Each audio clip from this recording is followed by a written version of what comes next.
1 year passed, where the Pandavas are now married to Draupadi, and there was an arrangement that one of the brothers would be with Draupadi exclusively for 1 month, and then the next brother, and then the next brother. Something happened. Some cows were being endangered. Arjuna was approached, help, help, protect us, the cows are endangered. Someone is coming to steal the cows. Arjuna went right inside the chamber where his elder brother Yudhishthira was with Draupadi. He got his weapons, went and defeated the persons who were attacking to take the cows, came back and told Yudhishthira, I violated the will of our mother that each one of us should be alone. I went into the chamber, and Yudhishthira said, it's all right.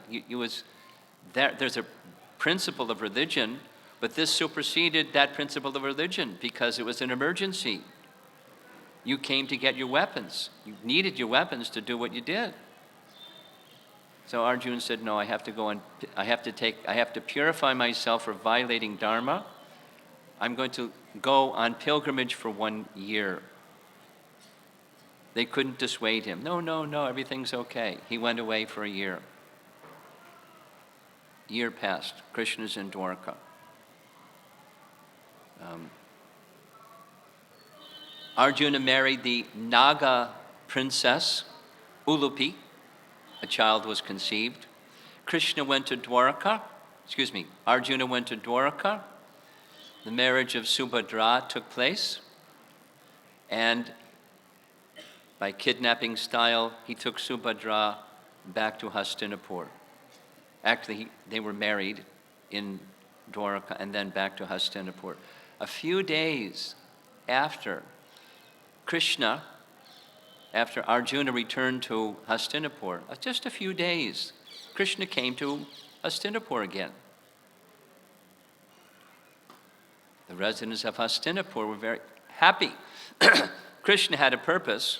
Besides making his devotees happy, he was going to marry his queen number 4, Kalindi. That was Krishna's purpose. But he didn't say that to anybody. He just came. And so the beginning of chapter 58 is Krishna has come to Hastinapur. There's this grand reception. Satyaki, his assistant, and Krishna were honored in grandeur, in royal celebrity, now in this new built Indraprastha city that Vishvakarma built. Krishna was seated on a throne. He saw Queen Kunti passing by from a distance, praised Krishna as mother. And they had very wonderful talks. Krishna was asking about her and her family. And this long description in Mahabharata, told their whole life story. Like happens in Ramayana, this whole Ramayana is told 50 times in Ramayana, again and again. So the whole life, she asked about the residents of Dwaraka and how they are doing. Shukadeva Goswami remarks the suffering of Queen Kunti and the Pandavas. Jiva Goswami says it's kind of a subtle displeasure that Krishna, the beloved of his devotees, would allow his devotees to suffer like the Pandavas had to suffer. He didn't like it.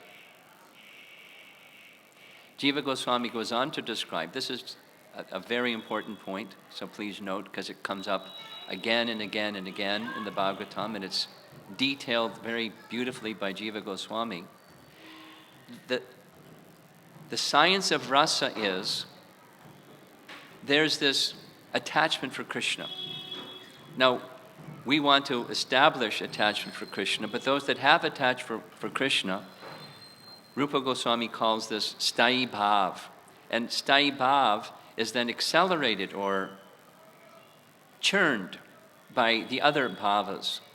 In this case, Vyavichari bhav, or Queen Kunti's anticipating happiness by being with Krishna while remembering the suffering that she had previously been endured. It stimulated her ecstatic love for Krishna, so much so that not only Krishna was before her, but within her heart and within her mind, Krishna appeared, and her prema exploded.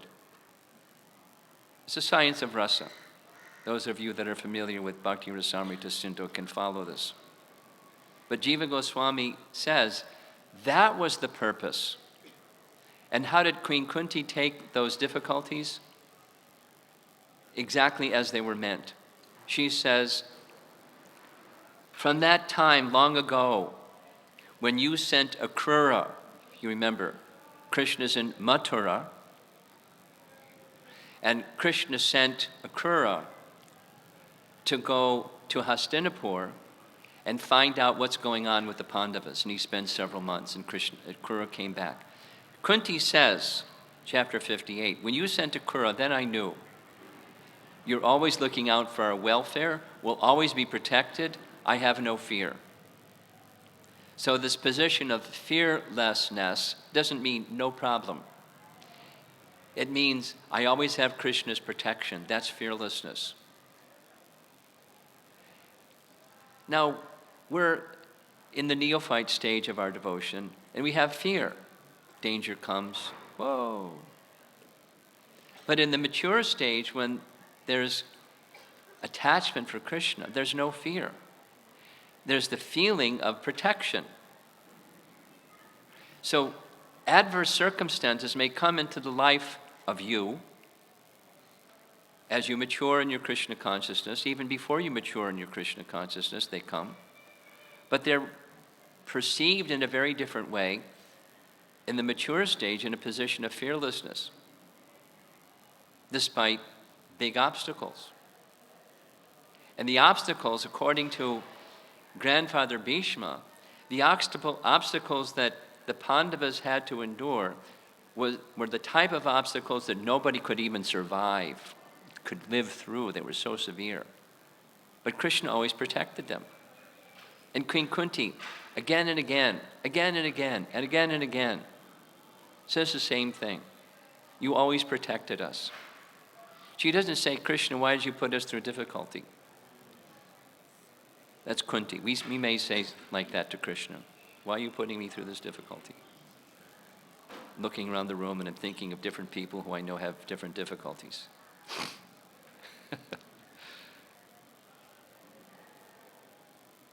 Why are you putting me through this difficulty? Well, our role model, in this case, Queen Kunti, is saying it's stimulations for ecstatic love for Krishna.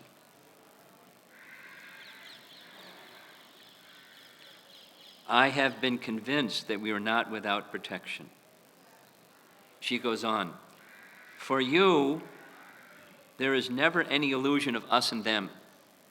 Yet, Krishna has no friends and enemies, no groupism. Even so, residing within the hearts of all, you eradicate the sufferings of those who remember you constantly. Theme, remembering Krishna is really important. Manmana. Remembering Krishna is very important. We're going to hear that from another one of the queens, from Kalindi. Always remembering Krishna. The sufferings of Kalindi, the sufferings of Kunti, the sufferings of you and me. By remembering Krishna, the sufferings are eliminated. Not the circumstances eliminated, but the suffering. The suffering is you're alone. And you have to defend yourself like an animal from attack. For one who feels exclusive shelter in Krishna, and difficulties may be there to help us take exclusive shelter of Krishna. One who feels that exclusive shelter of Krishna, the suffering is gone. Whether the circumstance is gone or not gone. Very important. Here's Vishwanath. While the Lord reciprocates with all souls, it is natural that those who love him intensely receive his special attention, for they want him and nothing else. That's this exclusive possessiveness message again. Now that's an advanced stage, to want nothing else, because we're mixed. We want something else, and we want Krishna. So that's the bhakti part, and then there's mixed bhakti. But for those who can come to the stage, and by hearing and associating and proper performance of sadhana bhakti, come to the stage progressively of unwanted things are eliminated, and artha nivritti, and come to the no other shelter stage. And Krishna gives himself. And one feels that. Even progressively, one can feel that. Because the principle applies even in the preliminary, in early stages, and simply matures. And it's not partiality on Krishna's part. This is something that mundane people don't understand. Certainly Hiranyakashipu criticized Krishna for that. You say you're indifferent, but you always take the side of the demigods. I'll show you a lesson, Mr. Indifferent. I'm going to kill you.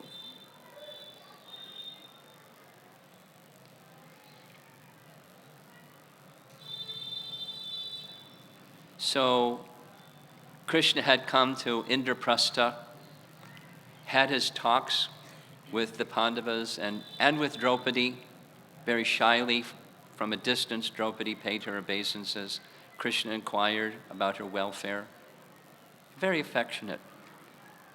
Natural affection, loving affection. Draupadi was fully in Krishna's shelter also. So Krishna stayed for some time. He has another purpose, marriage of Kalindi. So the drama or the Leela arranged by Leela Shakti is one day Arjuna said, let's go to the forest and we'll take our bow and arrows and we'll find some wild, ferocious animals and practice our military skill. So Krishna went. They spent some time doing those things. They're seated by the side of a river at Khandava forest, and they see this young maiden walking along the side of the river. Krishna said, who's that? Go speak to her and find out who she is in this unprotected situation in the middle of a forest. So, obedient to his master, Arjuna goes to speak with her. And his first question is, who are you? And she says, I am the daughter of the sun god.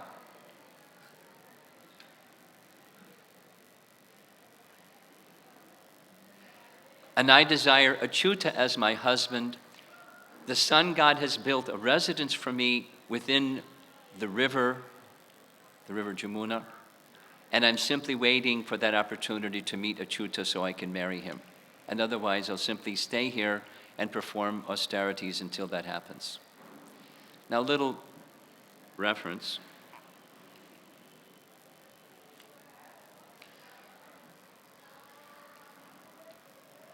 The daughter of the sun god.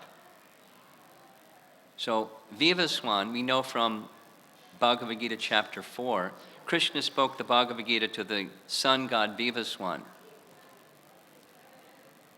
So, Vivaswan had as his son Manu, so Vivasvata Manu. Vivasvata Manu was one of the sons of Vivaswan, but Sangya was one of the wives of Vivaswan, and there was a marriage proposal for Sangya to marry Vivaswan. When she was brought before the sun god, this is Puranic, he was so effulgent, she closed her eyes. Vivaswan said, you've offended me by closing your eyes coming before me. You will have as a son the Lord of Death, Yamaraj. And she pleaded with him, I didn't mean offense, please, please. He said, very well, you have twins. Yamaraj and Yamuna. So Yama and Yami. Because anyone who takes birth in Yamuna will become freed of the sins of having to go to Yamaraj. So Sangya had twins. She had other children from the sun god, Vivaswan. So Kalindi is Jamuna. Same.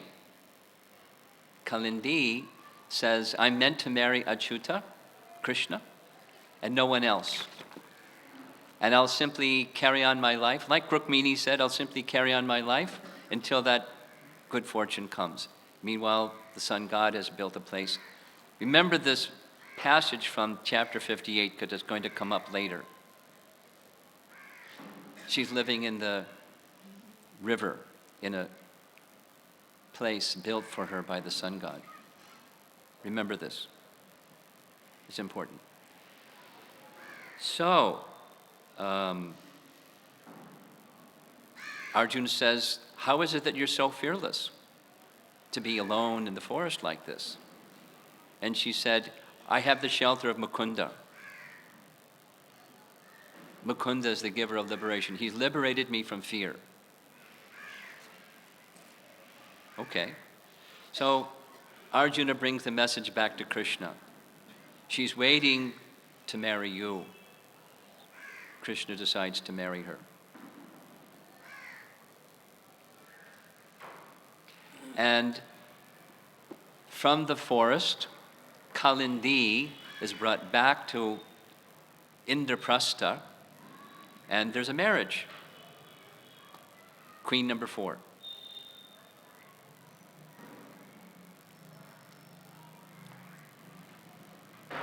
Then the rest of the chapter goes on specifically to Kalindi as while in the forest, the Khandava forest,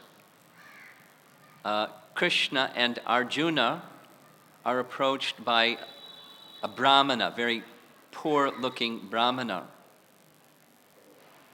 Krishna's Brahmanya Devaya. He honors the brahmana. What can we do for you? What are you doing in the forest? And he describes, actually I'm Indra, but I came as a brahmana because I know you'll give benedictions to a brahmana.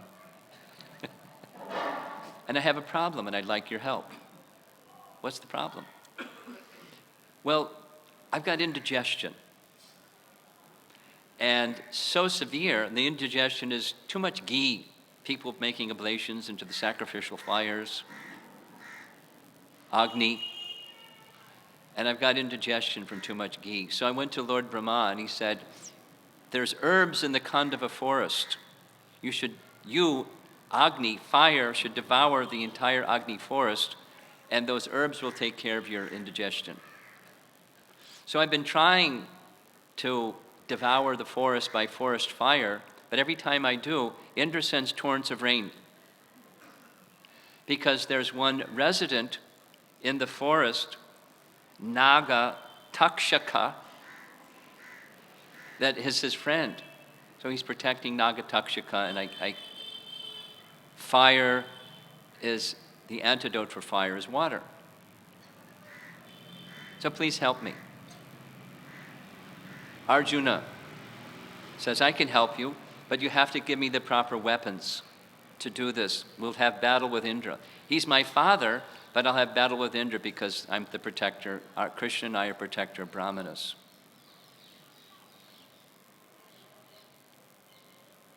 He says, Agni that came as a Brahmana, not Indra as a Brahmana.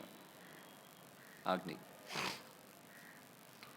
So Agni approaches Varuna, who provides, this is an important event in the pastimes of the Pandavas. The Gandiva bow is given by Varuna, and celestial quivers that produce 2 of them, that produce unlimited numbers of arrows. Because when Arjuna was born, there was a voice from the sky that said so many things, and one of them is, he will be given many celestial weapons. So here's some of the celestial weapons. And a celestial chariot just just showed up. Compliments of Varuna. And Varuna then also gave to Krishna his club, Komadaki. And they're ready. Arjuna and Krishna get on the celestial chariot, head for Indraloka, and have a big battle with Indra. Big battle, big battle. Arjuna's victorious. Indra knows that Arjuna is his son. He's very pleased with him and asks what benediction you would like. He said, I'd like all your celestial weapons, please. And Indra says later, you have my commitment, but after Lord Shiva gives you his Pashupat weapon, then I'll give you all the celestial weapons. So he's accumulating celestial weapons.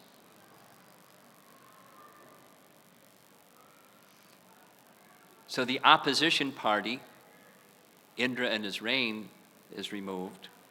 So Agni starts devouring the forest. And a voice is told to Indra, don't worry, your friend, Naga Takshaka, he's on vacation. It's Diwali, he went to Dwaraka or something. So,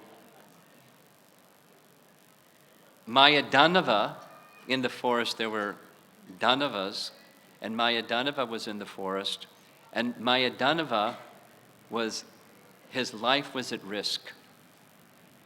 So he came running to attack.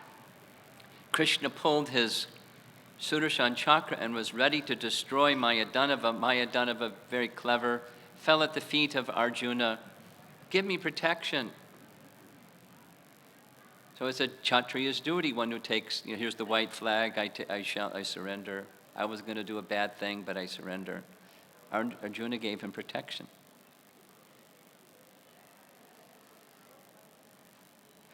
So Mayadanava said, I have many skills. Please request a benediction from me or some service from me, And Krishna said, well, Arjuna turned to Krishna. Krishna said, you can build a palace in the Indraprastha city, Mayadanava. So Mayadanava built. It took more than a year. He gathered ingredients from all over the universe to build the palace within the Indraprastha city that Vishwakarma had built. So Krishna went back to Dwaraka. Said, I'll come back again when the palace is built. And he came back when they had the big ceremony.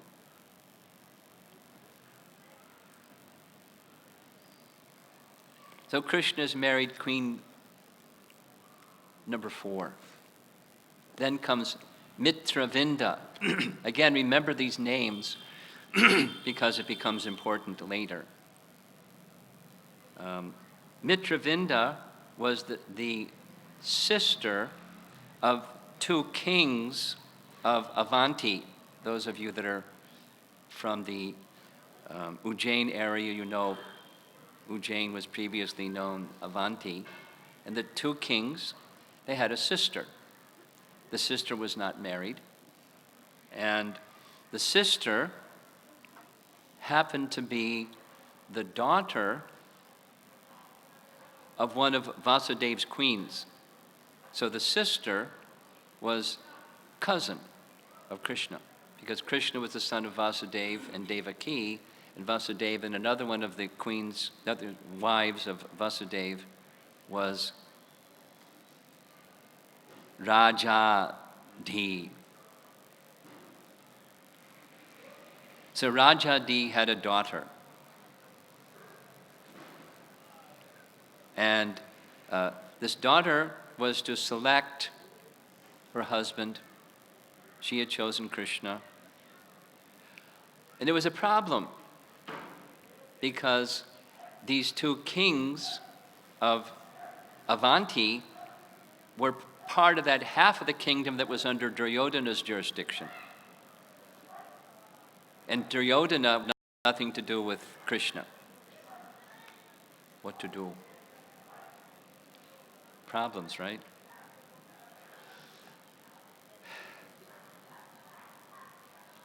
Well, Krishna took care of it. He came at her Swayamvar and took her away. In the midst of all the rival kings, and he carried Mitravinda away. And Mitravinda had another name, Shaibya. Those of you that know Krishna's pastimes in Vrindavan, Shaibya is one of the gopis. This becomes important later on, pay attention. So Mitravinda, also known as Shaibya, became queen number 5. We're almost done. Then came Nagnajiti, the daughter of King Nagnajit.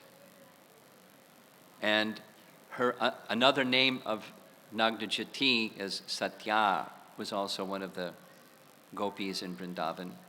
Pay attention because we're going to come back around and visit this. So Nagnajit was a devotee of Vishnu. He understood that Krishna is the personality of Godhead. He wanted the personality of Godhead to marry his daughter. He wanted Krishna to marry his daughter. But he had to do it in a diplomatic way, so he did it in such a way that only Krishna could be victorious. He had 7 huge bulls, as big as a house. Now I could elaborate on what it's like to see a big, vicious bull. I'll just say, I once visited in Villa Vrindavan in Italy because it was a property that was purchased during Prabhupada's time. Very nice property.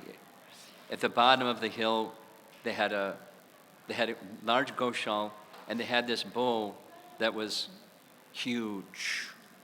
You just walked into the barn that had the bull that was huge, and he was snorting and had big horns and making all these noises and moving his paws in front like, come near me, you're dust. No, he did.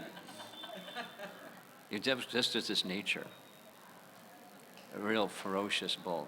These were bigger than that guy, and 7 of them with sharp horns. And the challenge for whoever was going to marry his daughter, that he had to wrestle and defeat all 7 bulls.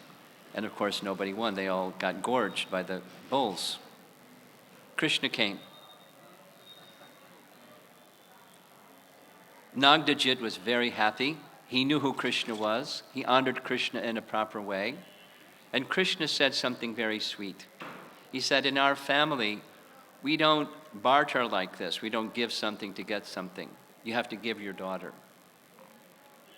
without this competition thing. Nagdajit said, I had to make this competition thing because I want you to be my son-in-law. I want my daughter to marry you. Then there's all these other kings. So I had to make a challenge that they couldn't beat so you could marry my daughter. It would be not right if I required that of other kings but not of you. But you're the all-powerful Supreme Personality of Godhead, you can do it. Krishna smiled. He tightened his belt with a cloth, expanded himself into 7 Krishnas, and easily wrestled them to the ground, tied them up with ropes, and pulled them along like a doll, all 7 of them. Krishna defeated them. And then the other kings present said, it's not fair. This was an arrangement made by the king for the marriage of his daughter, but the daughter didn't choose this arrangement. So the daughter has to choose her husband.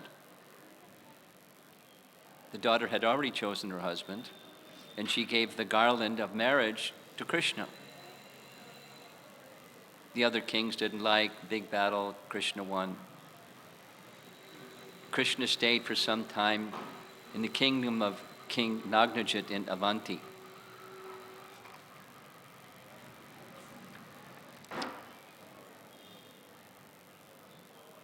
No, excuse me, not Avanti. Koshala. two more queens remaining. So there's only one verse about Bhadra. Bhadra was the princess of the Kaikeya kingdom, the daughter of Lord Krishna's paternal aunt, Shrutakirti, and with her two brothers present, a formal marriage was made. Krishna married her, that's queen number 7, and queen number 8 was Lakshmana, the daughter of the king of Madra. And the message is that Krishna appeared similar to the arrangement that took place with Rukmini. There was a Swayamvar, Krishna kidnapped her. And the expression, same as with Rukmini, is that Krishna came and took her away just as Garuda came and took the pot of nectar from the demigods. So because it's mentioned twice, I thought to just expand on that a little bit. From Mahabharata, brief. Kashyapa was given a number of daughters in marriage. And there were two sisters amongst those, I think, 13 daughters, Kadru and Vinita. And there was a kind of rivalry between the two. Kadru gave birth to serpents. Vinita gave birth to birds starting with Garuda.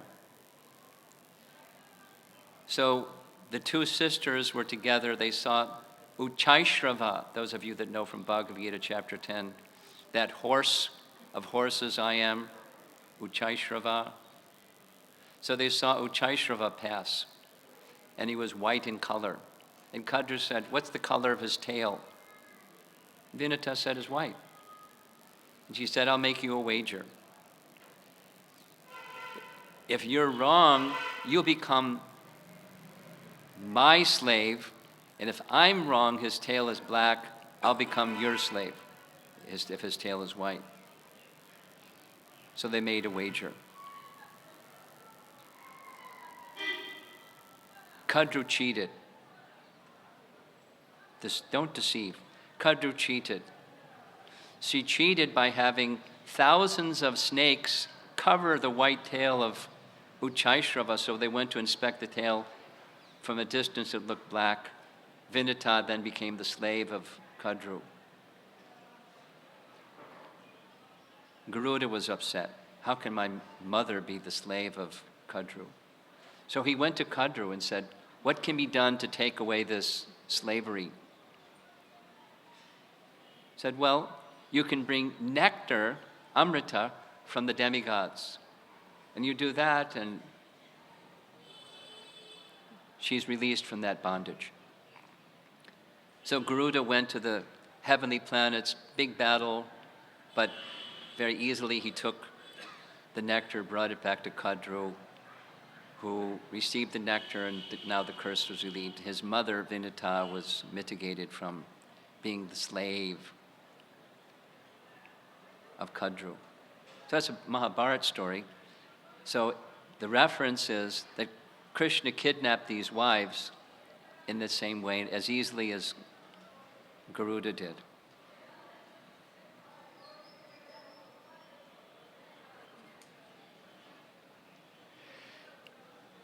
Now with this last Lakshmana marriage, there was also a contest. And the contest was very similar to Draupadi's Swayamvar, but slightly different.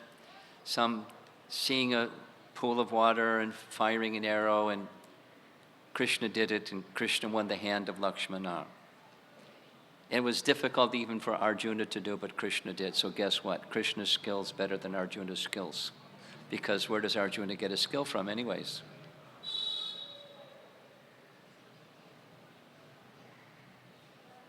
The king was very happy. And Brihatsena was his name. He made a big arrangement for their marriage. And after their marriage, he personally accompanied Krishna with a grand procession back to Dwaraka. And here we are in Dwaraka, where we've just heard the marriage between Krishna and his first 8 wives in Dwaraka. And Krishna, of course, made palaces for each one and expanded himself into each of the palaces. And who can do that? Well, Krishna can do that. And it's not myth, it's the potency of Krishna is unlimited. He can unlimitedly do such things.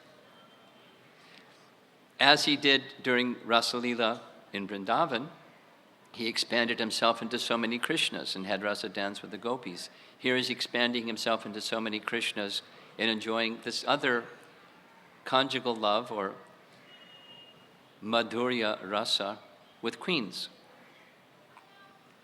Expanding himself into so many Krishnas, simultaneously doing different things. And even when it's simultaneous, it's at different times. Inconceivable potency of the personality of Krishna.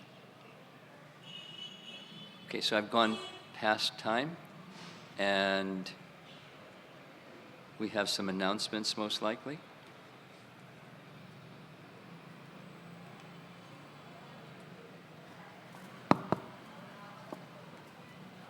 Hare Krishna. There are some important announcements this morning. All the devotees who are getting initiated this morning may please assemble here where I am standing. Jagadanand Prabhu will give some instructions to all of you. सारे भक्तगण जिनका आज जो दीक्षा ले रहे हैं